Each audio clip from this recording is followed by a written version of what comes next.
Today we're going to talk about variables and primitive data types. And if you're new to programming, then I just threw a whole bunch of programmer jargon at you. But that's okay because you are going to learn what those things mean. Now, if you're not familiar with variables, you can think of a variable as a box of memory that you can store stuff in. It's just like a physical box in our world. We can put something in there, and then anytime we wanted to retrieve that box's contents, we could do that. But the only difference within programming is that that value that we put inside of that box stays in that box. So we can retrieve what is contained within that variable. But whatever was in there is still there until we explicitly get rid of it. So this means that with a variable, we can assign a particular type of value to a variable, and then we can reuse that variable over and over and over again wherever we need to.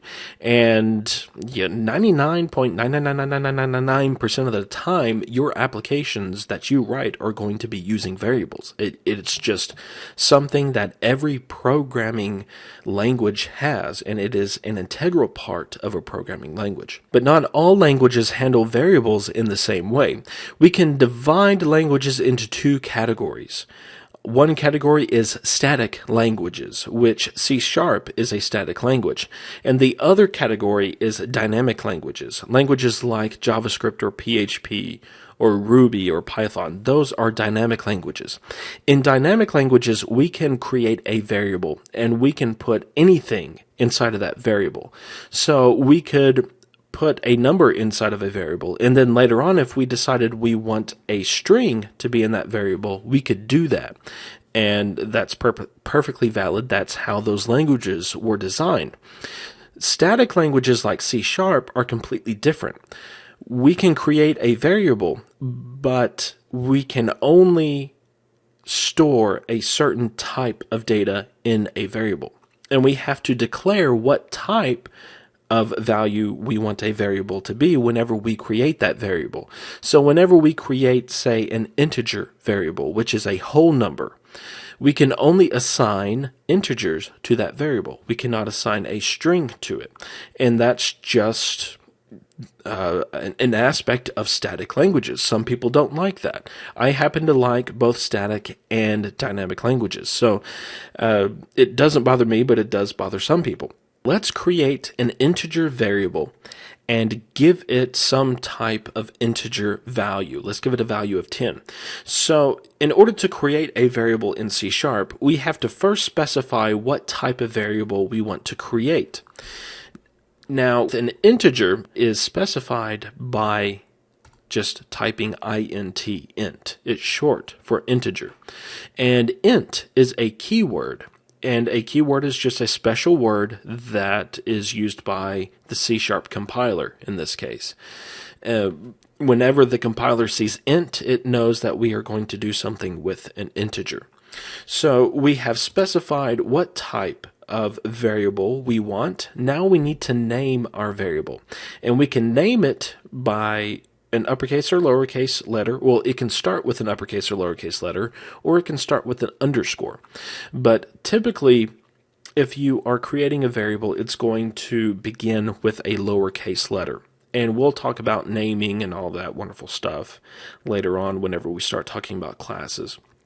But for now, I'm just going to call this variable foo. And this isn't something that I've made up. If you read a lot of programming literature, basically, you will see foo and the other word bar used quite frequently. It's just kind of a throwaway name that doesn't really mean anything, but whenever we need a name for a variable or something else, then, foo or bar is really handy.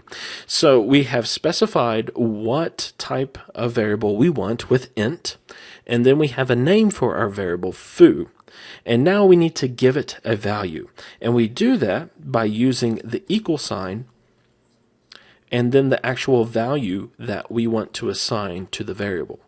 The technical term for what we have just done is defining a variable. We have declared it by saying what type it is and given it a name, and then we have initialized it with a value. Now we could do these two things with two separate statements. This is more common how it is right now, defining the variable. But sometimes we need to declare a variable first because we don't know what value to give it at the time that we declare it. So we can declare our variable by using the data type, int in our case, and then the name of the variable, foo, and then we can what's called initialize it with a value later on. So we can assign 10 to it. This is common as well, but it's more common to define the variable by all in one statement. Just to demonstrate the rigidity of static languages, let's change this number of 10 to a string. And remember from yesterday's lesson, we begin strings with a double quote, and then we end it with a double quote. And we can see that we have a red squiggly line. Even though it's a string that has the text 10, it is still a string, and we cannot assign a string to an integer. And the red squiggly line means that that is an error. And if we tried to compile our code, the compiler would not compile. It would come back and say there's an error on line 12. If we move our mouse over this red squiggly, we can see that the error is that we cannot convert a string to an integer. So just keep that in mind, and at least Visual Studio will catch that for you. So if you make a mistake, which everybody makes mistakes, then Visual Studio is going to catch that for you, which is really nice. So let's create another variable. I'm going to call it bar. It's going to be an integer as well, and it's going to contain 10 as well. Now we have two statements here, one for the foo variable and one for the bar variable, but we can compress this all into one statement, and we do that by using a comma. And then we get rid of the int before bar, and then that's that. So we have int foo equals 10, bar equals 10. And anything else that we wanted to declare as an integer, we could do that here. So if I wanted to create another integer variable called hello, and we could assign it a value of, let's do something like foo. Now notice we didn't use a number literal, and a literal is something that literally appears within the code. Here we have used the literal number of 10 to assign to the value, or to assign to the variable of foo and bar. But for hello, we have assigned the value of foo, which is 10, and we could do the same thing for bar. Let's do world equals bar. And so this is where the power of variables come into play, because not only can we store values into those variables, but we can reuse those values anywhere we need to. So let's just change this to 12. So this means that hello is going to contain the value of 10, and world is going to contain the value of 12. And so that's just how you can assign a value to a variable and then use that variable as the value that is assigned to it. Alright, enough about integers. Let's talk about some of the other primitive data types. And when I say the phrase primitive data type, I'm referring to the most basic types of data that a language provides. And they are typically built into the language just because they are primitive data types. All the other data types are built upon these primitive data types. And we will actually build some more complex data types whenever we start talking about classes and things like that. So integer is a primitive data type, but we also have other types of numbers. An integer is a whole number. It can be negative, positive, or 0. But sometimes we need a little bit more precision than what an integer can give us, and that's where the decimal place comes into play. And we have multiple decimal placed types of numbers. The first one is a floating point number. I'm going to call that foo. And 3.14. Now, there's a problem here because we have so many different types of decimaled numbers. We have to specify what type of number it is. By default, everything actually goes as a double floating point number, which is a floating point number that has a greater breadth of precision. So if we change this to double, which is also a primitive data type, then the red squiggly goes away. But let's change this back to float. The red squiggly is here, so we have to say that this number is a floating point, so we put an F at the end, and then the red squiggly goes away. Now, the problem with floating point numbers is that they are not accurate, and it's not a problem necessarily with C#, it's just a problem with floating point numbers in general. Any programming language that has a floating point number data type has issues, and it's just because they all implemented the floating point data type based upon the floating type standard. So if you do some arithmetic with decimal places, you might not get the results that you are actually expecting. Like, for example, if you took 2.5 plus 2.5, you might not get 5. You might get 4.99 or 5.01 or something. I don't really know what you'll get, but there are some cases where you will not get the actual result that you were expecting.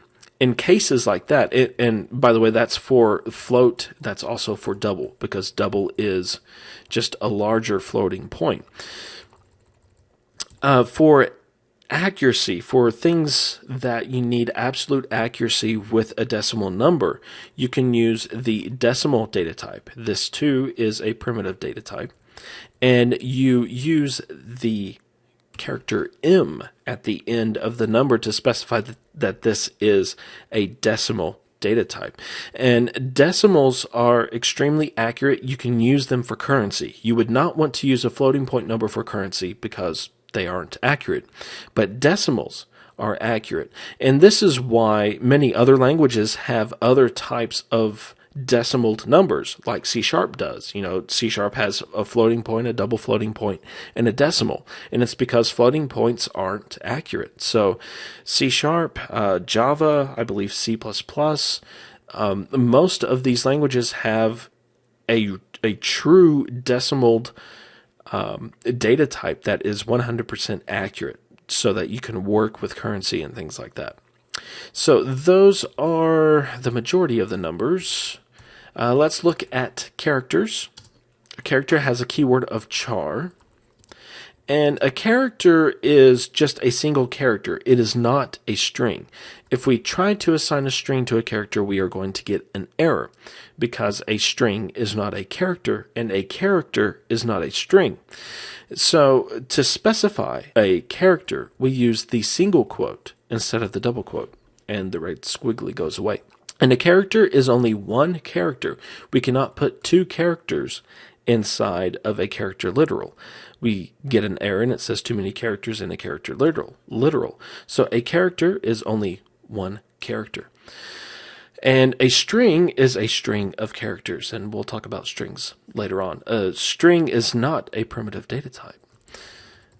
Okay, so we've covered integers, floating points, decimals, characters. We need booleans, because booleans are very important. It's actually spelt boolean like that, but the keyword is bool, foo, and this is a true or false value. So it can be true or it can be false. A boolean is a lot like a bit. In the computer system, a bit has two states. It can be either on or off. So a boolean, a true would be on and a false would be off. So that is the boolean value. And I think that is it. Well, there are actually other primitive data types, but for the sake of simplicity, I think I'm just going to leave it at that, because there are things like bytes. There's also different types of integers that we can look at. So just to keep things a little bit simple, we're just going to stick with those primitive data types. In tomorrow's lesson, we are going to focus more on the numbered data types, the integers, the floating points, and the decimals, and we are going to look at some of the arithmetic operators, because math is something that we have to do in our programs.